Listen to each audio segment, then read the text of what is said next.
you recommending we all go vegan or vegetarian? Because, you know, you're talking to a lot of people here in Ohio. So we do know, though, that red meat, definitely there have been enough studies indicating red meat could damage your heart. So when you're talking about plant-based diet, give us some options. What should we be eating? Well, for people who are really metabolically unhealthy, I do recommend starting out with either a vegan diet or close to it, but not for too long, maybe for 3 months or 6 months, only because we now know that when you have the wrong microbiome, you actually can process animal proteins into toxic byproducts that are both markers of cardiometabolic dysfunction and actually are toxins themselves. So we really want to nurture our gut microbiome before we start introducing a lot of animal proteins. So it's really an amazing type of a thing. In addition, we now know that about half of the nitric oxide in the body, this gas signaling agent and antioxidant, comes from foods that have nitrates. And we have whole lists of, the most nitrate containing vegetables. One of the most popular is beetroots. That's really high on the list, but also things like kale and other leafy green vegetables.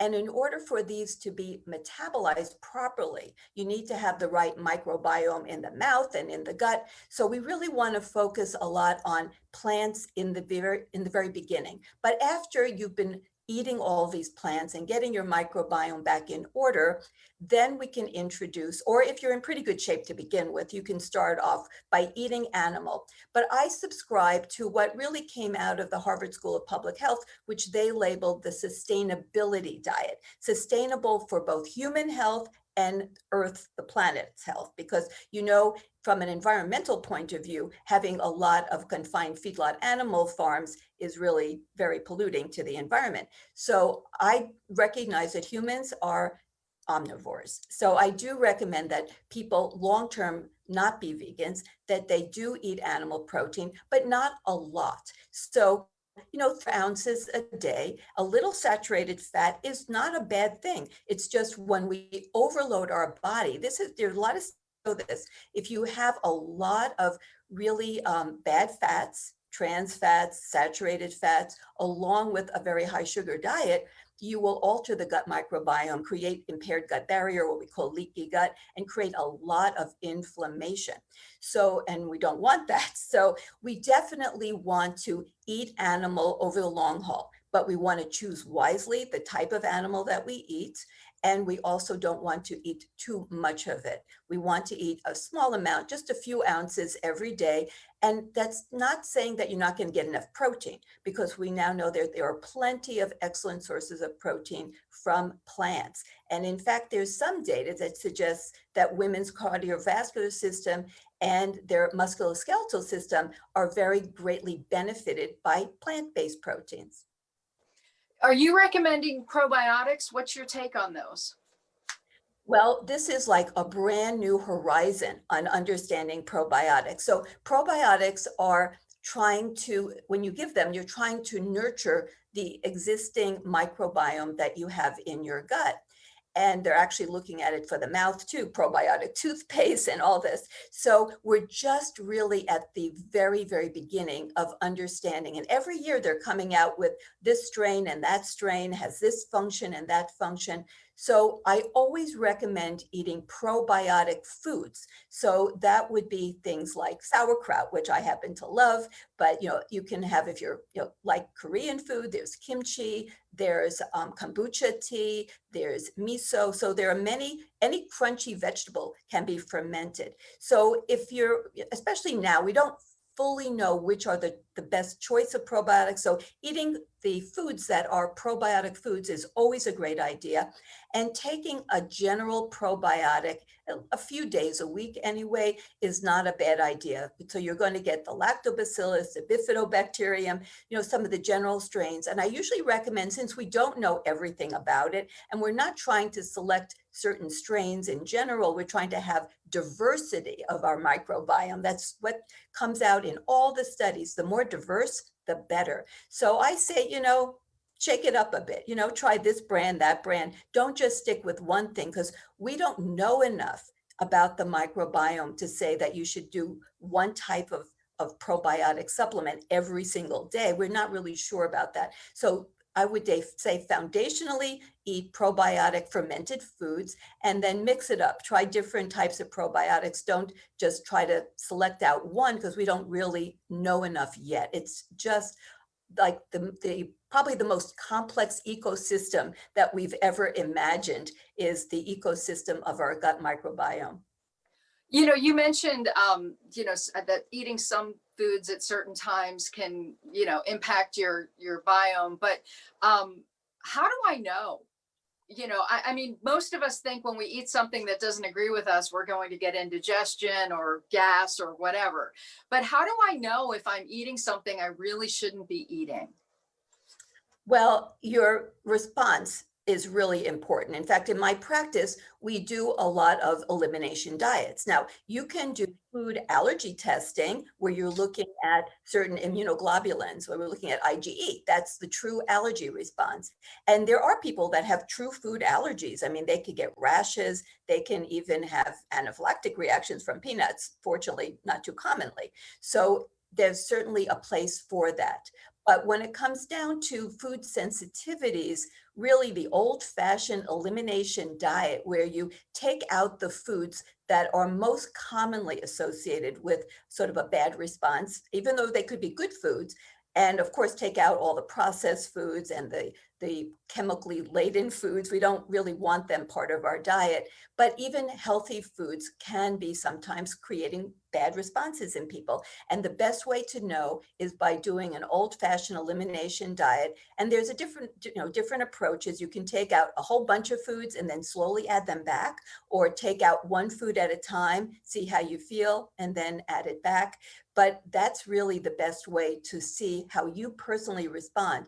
And if you don't respond well, don't give up, because it may be that your gut microbiome is just not well adapted. So maybe introduce it little by little, like the way we start a baby on foods, we just take a teaspoon, just take a little bit, because ultimately, as I mentioned, diversity of the gut microbiome is really key to every aspect of health.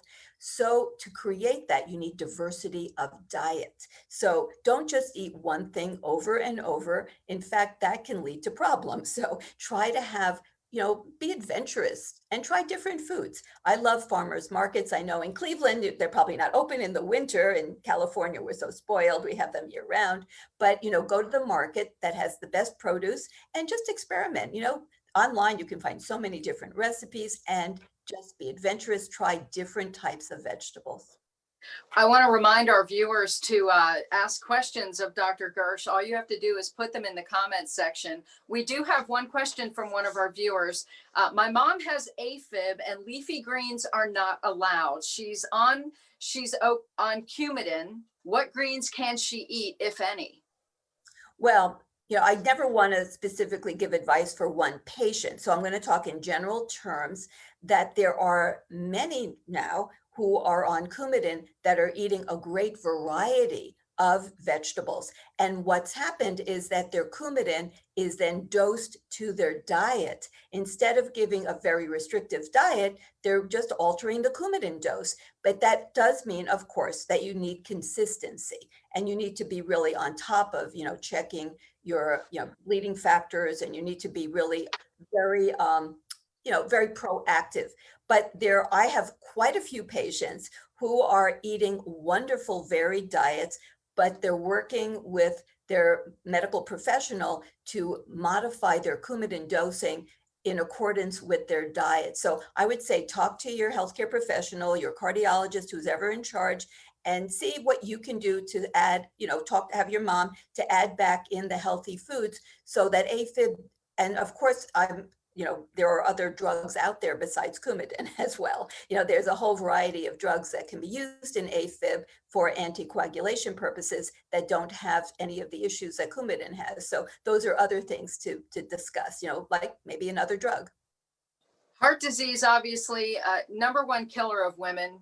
It kills more women than all forms of cancer combined. But a lot of times, most women think of it as an old man's disease.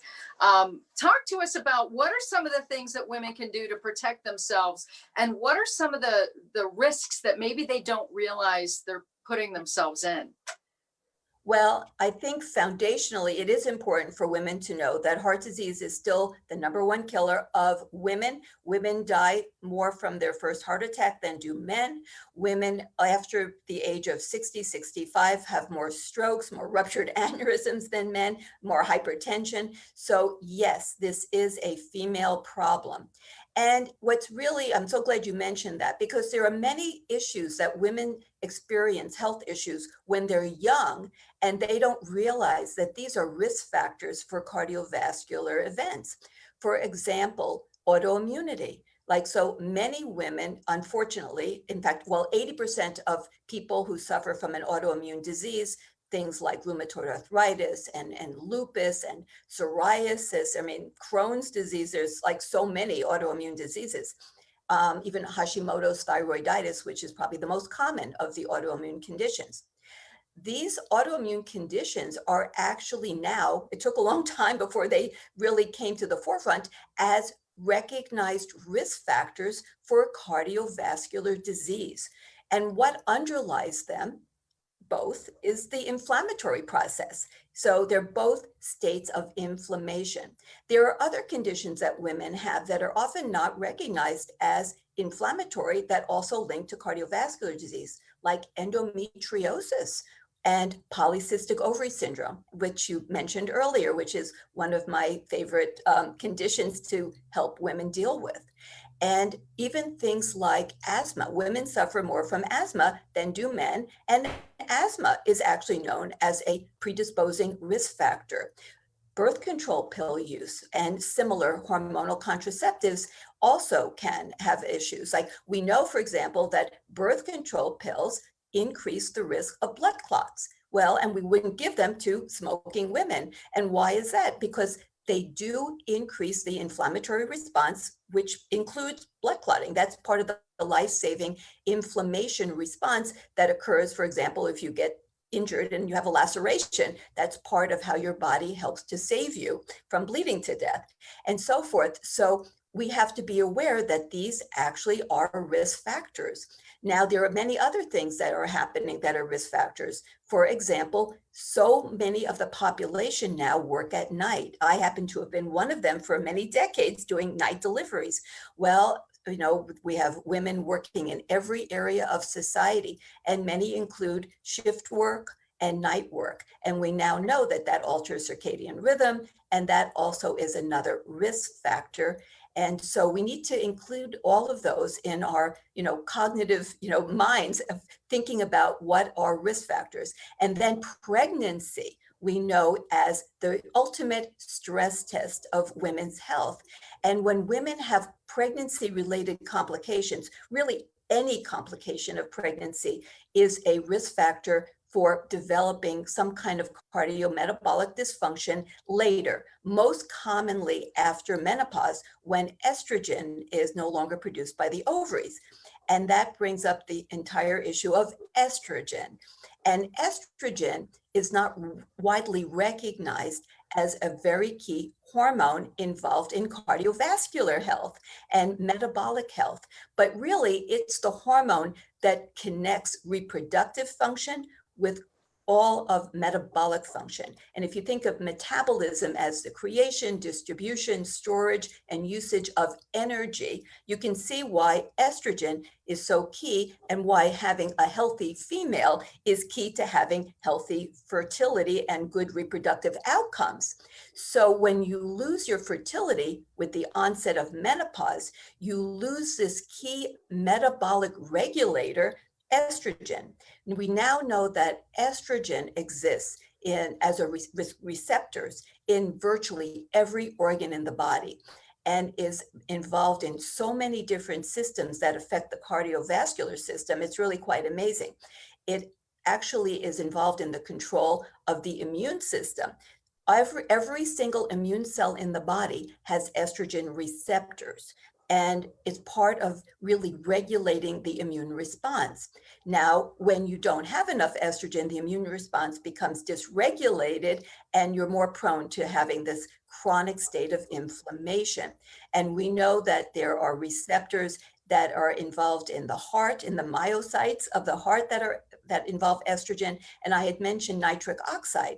Well, nitric oxide comes from food that we eat that have the green leafies, but also is manufactured in blood vessels. And it involves a key enzyme, endothelial nitric oxide synthase, which requires estrogen for proper function. So when you don't have enough estrogen, you don't make enough of this key nitric oxide, this really important antioxidant gas that maintains the health and dilation of arteries. It maintains the health of the lining, helps to keep the arteries flexible and properly dilated so they don't become constricted, which can, of course, increase high blood pressure, hypertension, which becomes very prevalent. Most people don't realize by age 75, 85% of women have high blood pressure. It's so prevalent among women. And estrogen is very key to maintaining the health of the heart muscles, like I mentioned, the vascular system, and anything that interferes with proper estrogen production earlier in life is going to have an impact. And of course, universally, every woman goes through menopause. So every woman takes a cardiovascular hit from menopause on with the loss of her ovarian produced estrogen. You keep bringing up inflammation. Is there any one food we should all cut out because it's an inflammatory? Well, absolutely. Anything that contains trans fat. Now, that's supposed to be like out, but a little bit is actually allowed. So pretty much my feeling is farm to table.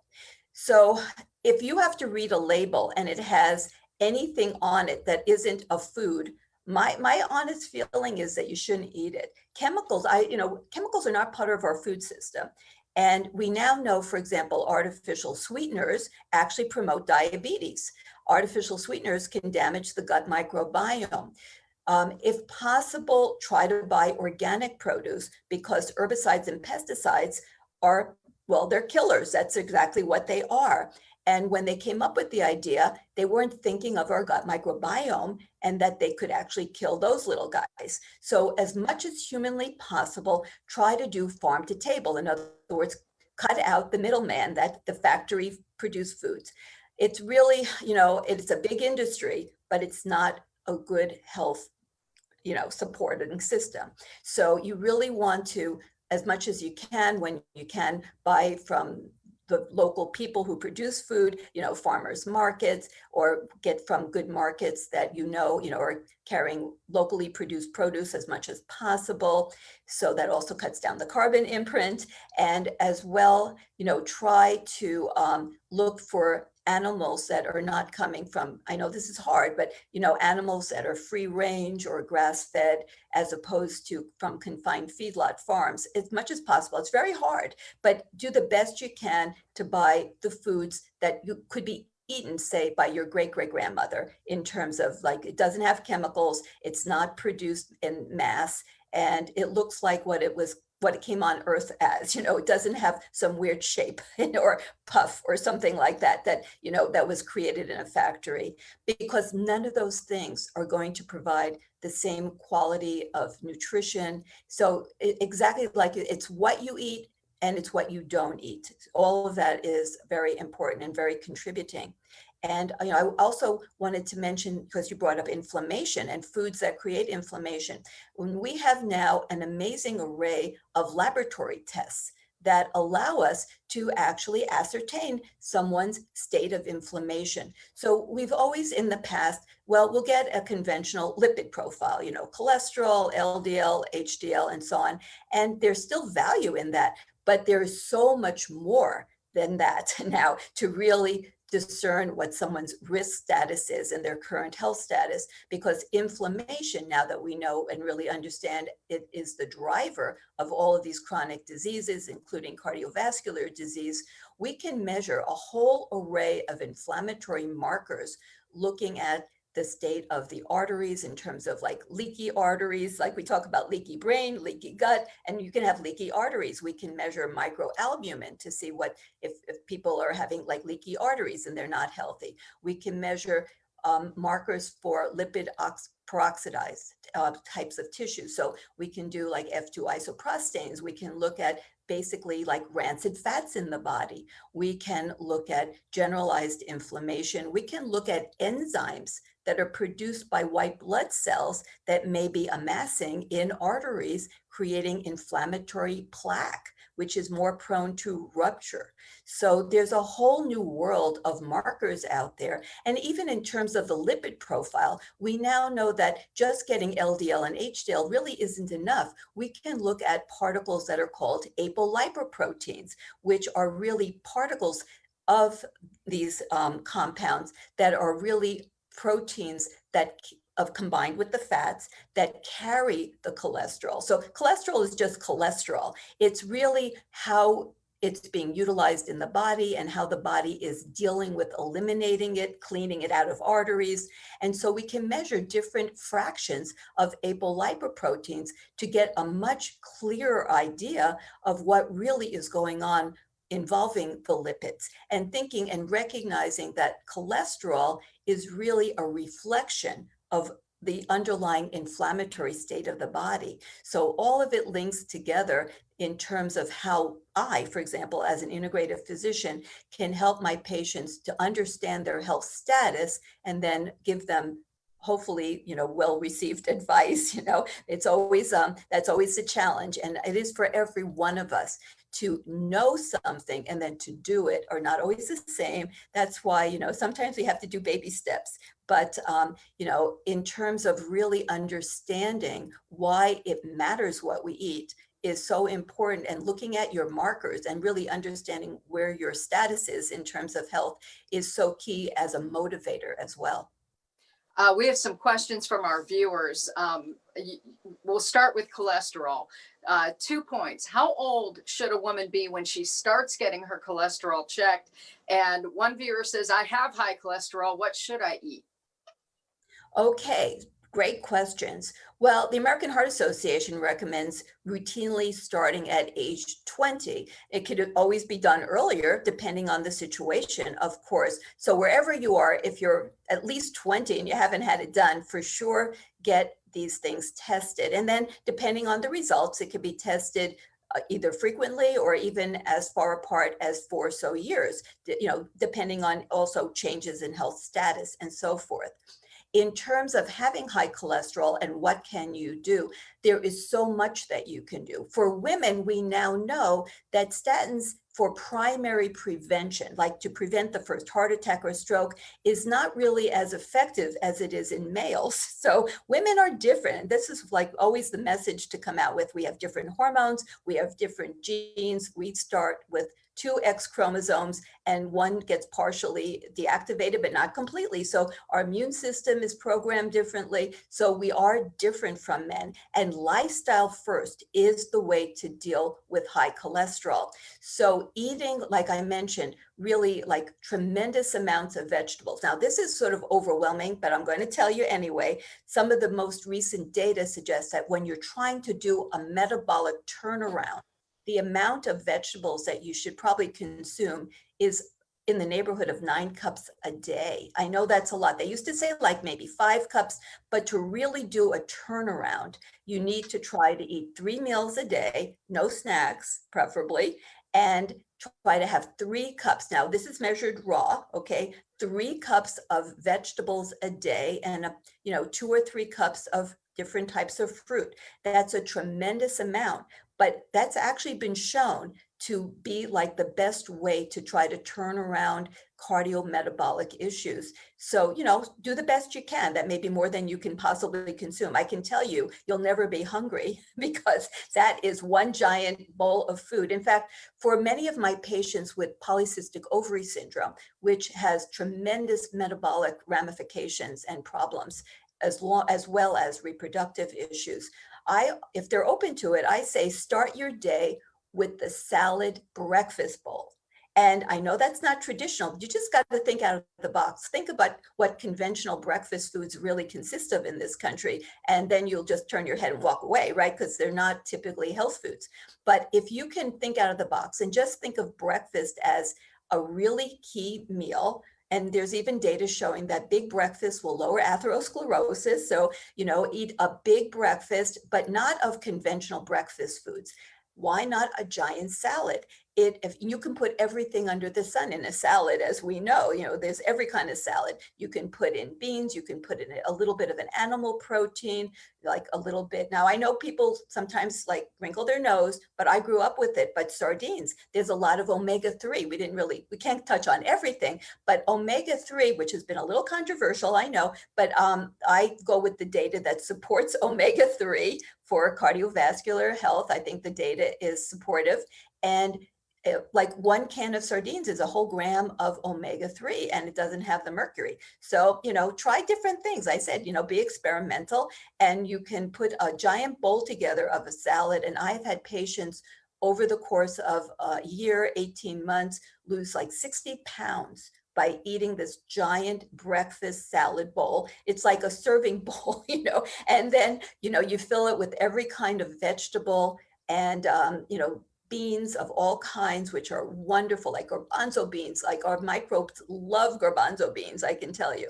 And I've seen massive turnarounds. But you can do this with every cardiometabolic issue by trying to eat really large amounts of plants. And we know that vegans, for example, I'm not pro long-term vegans, but they tend to have quite low cholesterol. Sometimes I'm thinking, wow, your cholesterol is like incredibly low, but you can definitely do turnarounds. And you can actually turn around fatty liver, there's no drugs for fatty liver, but exercise and eating what we call time restricted eating, where you eat and you try to have like a 13-hour fast from dinner to breakfast, and you stop snacking and you have a bigger breakfast. So we call that time restricted eating in the family of intermittent fasting, which is like a whole other giant topic that can really help restore metabolic health and cardiovascular health. But if you eat a big breakfast, a light dinner, you eat mostly plants, large quantities when you're trying to do a metabolic turnaround, you will be amazed at the health benefits. And you're not going to just see benefits on a lab test. You're going to feel enormously better. And take a brisk walk after every meal. That will help control your glucose amazingly. So we've shown that over and over, that just taking a 15-minute brisk walk after meals will help with glucose control. And so much of the inflammatory state that people have is also related to this dysregulated glucose problem, where they have high levels of insulin, high levels of glucose, which really feed the whole inflammation machine. So by doing these things, you can do tremendous metabolic turnarounds. I've got a couple of more questions from our viewers. These involve hormone replacement. So can you talk about hormone replacement and how it impacts cardiovascular disease? And how do you get enough estrogen in menopause without taking a replacement? Well, I am, and have been for a very long time, a big advocate of using human identical, sometimes called bioidentical, and these are available from commercial pharmacies, pharmaceutical companies, as well as compounding. And this came full circle. Okay, so back 20 years ago, after the Women's Health Initiative, it was sort of anathema, like poor hormones, estrogen, which I've already mentioned is key to all of cardiometabolic health. There are receptors on every organ. It became like demonized. And it wasn't really fully appreciated at that time that the study was using an oral form of estrogen that came from the urine of pregnant horses, along with a synthetic progestin. So it wasn't using human progesterone. And that when you take hormones and you modify them and you also deliver them through like a different system, like through the mouth, you get different effects, so it now is recognized. It's taken a lot of years that even many of the people who are very negative are coming around, and it's now being supported. And I was very happy with the American Heart Association's recent position paper that came out at the very end of November that actually did a great explanation of hormones and looked at all the data and really showed that it really matters how you give it and what you give, just like what you eat. It's how you dose it, it's the form you get it in, the way that you deliver it, and so on. So right now, there really aren't any big societies that are actually pushing and promoting the use of hormones. But what's happened is it's really coming down now to sort of individual choice between doctors and patients. So it's no longer like, do not take it. It's not the prohibitions have been lifted, and we don't have tremendous promotion yet. But there's really, the negativity has really gone. So that's really great. So when you give hormones, you have to be realistic. We're not giving hormones that are going to be like you now have the ovaries of a 25-year-old. So we're giving hormones to help blunt the negativity of losing our ovarian function. So it's never the cure-all. You have to do every lifestyle issue. That's why I'm really against just, you go in and you get a hormone and you walk out the door, because that is not the solution. That is just part of one of the treatments. You still have to do all the lifestyle things. And in terms of hormones, it really is individual, because when they did studies, when you give it through the skin, estrogen should always be given transdermally through skin. The absorption is going to be very variable from person to person. So you really have to recognize that there's not a one size fits all. And you have to really look, people change as well over time, your skin changes and so on. And it's a very personal choice whether a woman does or does not use hormones after menopause. I'm for information, informed consent. So I just like to give information, and every woman will decide. Menopause, of course, is universal for every single woman. That's a given. But we also know that it's not like a big health benefit. So there's a lot of negative things that come after menopause. And we need to be honest about it, that menopause is the beginning of a lot of medical issues for women, and taking hormones may help. We have to get more data. We need more studies. We have lots of observational studies, and we just don't have, a lot of long-term, but we do have some studies that show that it may help to slow the progression of vascular disease. But they're very short-term studies, like just a few years. So I look forward to having more data, more studies now that interest has really come back. And you really need to work with a healthcare provider who really is experienced and comfortable prescribing hormones, because I personally believe that everyone who prescribes hormones should have a backup gynecologist, whether they are or not a gynecologist. They should have a backup one just in case a woman has some irregular bleeding and so forth, so that they can be properly evaluated. And then it's just a personal decision. And I like to measure hormone levels, because it depends on why you're giving the hormones. Though we have to be transparent. The FDA at this point has only approved hormones in menopausal women for very minimal use, for treating symptoms like night sweats, hot flashes, and for vaginal atrophy, vaginal, what we call menopausal syndrome, where we have the vaginal problems associated with estrogen deficiency. So when you're using hormones for health, you're really using it off label, So of course, drugs are used off label all the time, but it's really important to know that there really isn't lots of official endorsement yet for using hormones for real long-term health benefits. But we have a lot of scientific data. So this really becomes a very personal decision between each patient and the healthcare provider, whether or not hormones will be used.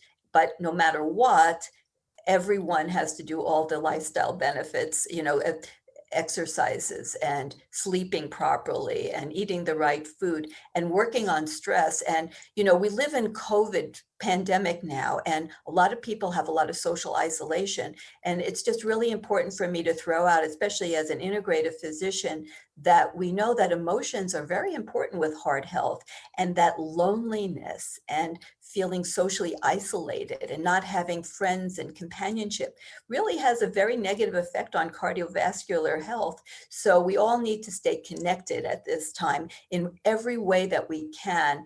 That's what's wonderful about, getting to connected even on Facebook, so that you feel like you have friends, you're together, because having that social connectivity is not optional. It's really mandatory for heart health. I want to come back to that for a second, because that was a great point, especially about stress in women. But we have another viewer question. Do you suggest women take a multivitamin? I do. I do feel that there's a place for targeted supplements.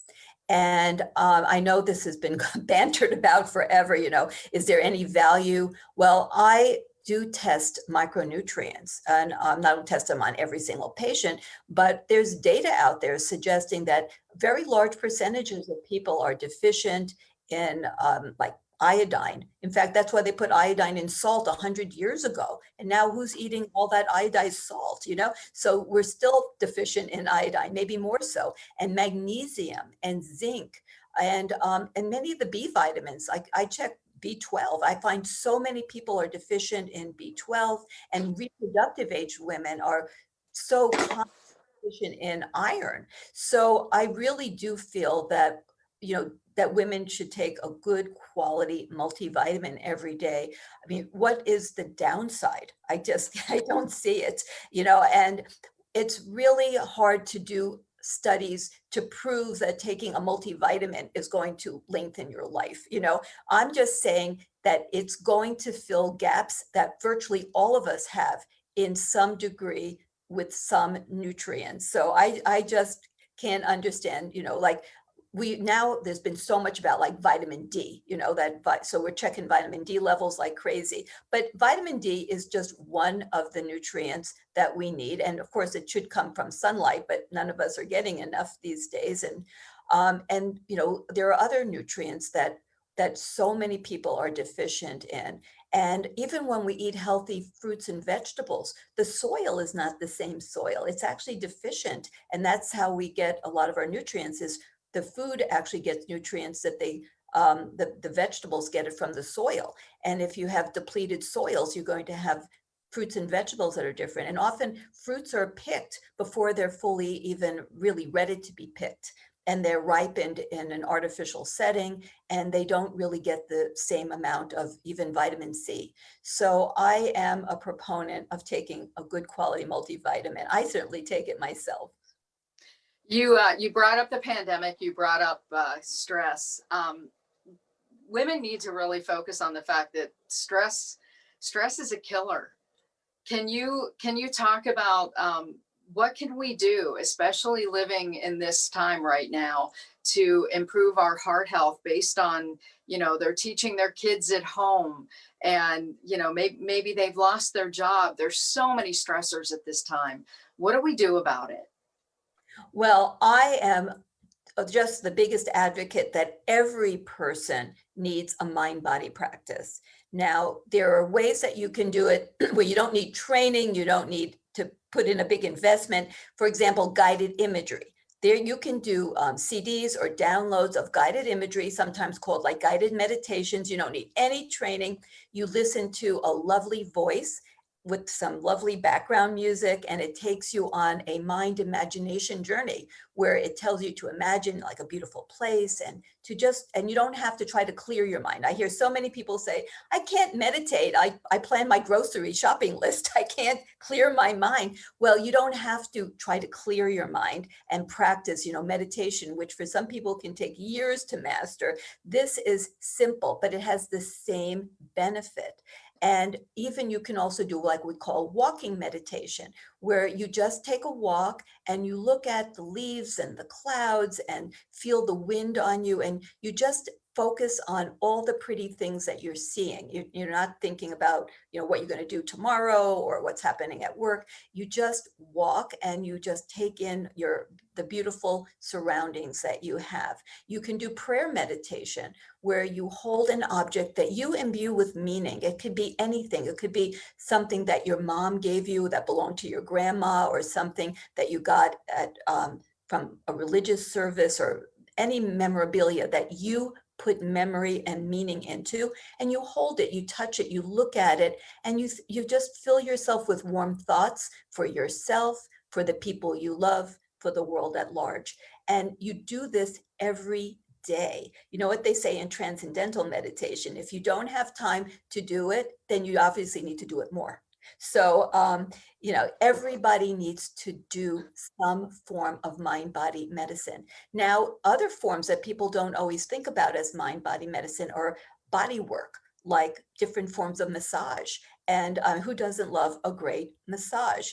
We can't always do that in the middle of a pandemic, but you can also buy massagers, and they can be very, very nice. You can put on soft music and put on your massager, or you can buy massage lotion. And if you have a partner, you can give each other lovely massages. And so those can be all, very, very wonderful for reducing stress. And we know that when you feel stress, it really changes the health of your gut. You're more likely to get the impaired gut barrier, the leaky gut. It actually, think of what stress is supposed to be for. It's supposed to be like you've been injured, you're being attacked. And so you activate the stress response, which causes your blood pressure to go up, your arteries to constrict. You're going to start retaining fluid and sodium because in case you have bleeding from an injury, your body wants to maintain fluid and blood pressure. So you actually trigger the inflammatory response.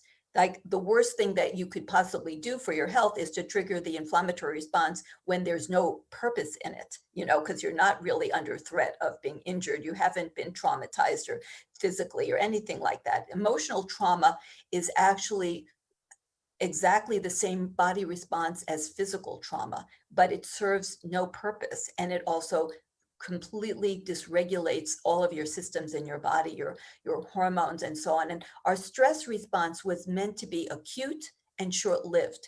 When you're chronically stressed, it becomes a chronic state of an upregulated immune system response, which will ultimately harm you in every organ system in your body. So this is not like frou-frou medicine. This is like hardcore science that stress reduction improves every aspect of health, and everyone needs to participate in some sort of mind-body medicine practice, because it's just as important as any pharmaceutical out there for chronic health condition resolution. Can you touch at all on the fact that a lot of people don't realize that the pandemic can actually have a detrimental effect on the heart? Oh my goodness. So I've been doing some research to write a paper on what is sometimes called broken heart syndrome in women. So also known as Takotsubo. Now, that is a really fascinating condition, which has increased significantly in incidence since the pandemic started. So it's a condition where women have a lot of emotions, and they feel very emotional stress, anxiety, and it actually alters the signaling of the neurological system through the autonomic nervous system. That's like the automatic nervous system that's involved with sympathetic, parasympathetic. That's part of the whole stress response. So when you have a high stress, you get vasoconstriction. Your arteries will constrict because your body is trying to maintain blood pressure and not lose blood, so it's all part of the hemodynamic changes to try to sustain life in a traumatic situation.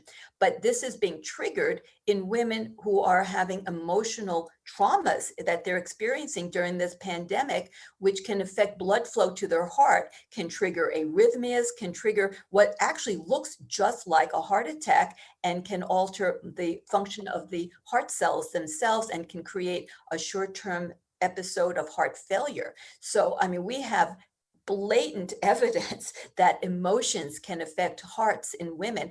80% of broken heart syndrome occurs in women, and much of it in postmenopausal women. And that's because estrogen helps to maintain the equilibrium of the heart muscle and the electrical system of the heart and the autonomic nervous system. So it's really foundational. So we know that people who are chronically stressed will have much more inflammation in their body. They have higher levels of cortisol, which is like critical for life when you're in a stressful situation. But when you have chronic high levels of cortisol, it actually becomes pro-inflammatory, not anti-inflammatory. And then also triggers alterations if you're a reproductive age woman in what's called the HPA axis, the hypothalamic pituitary adrenal axis, which also then incorporates the O for ovary.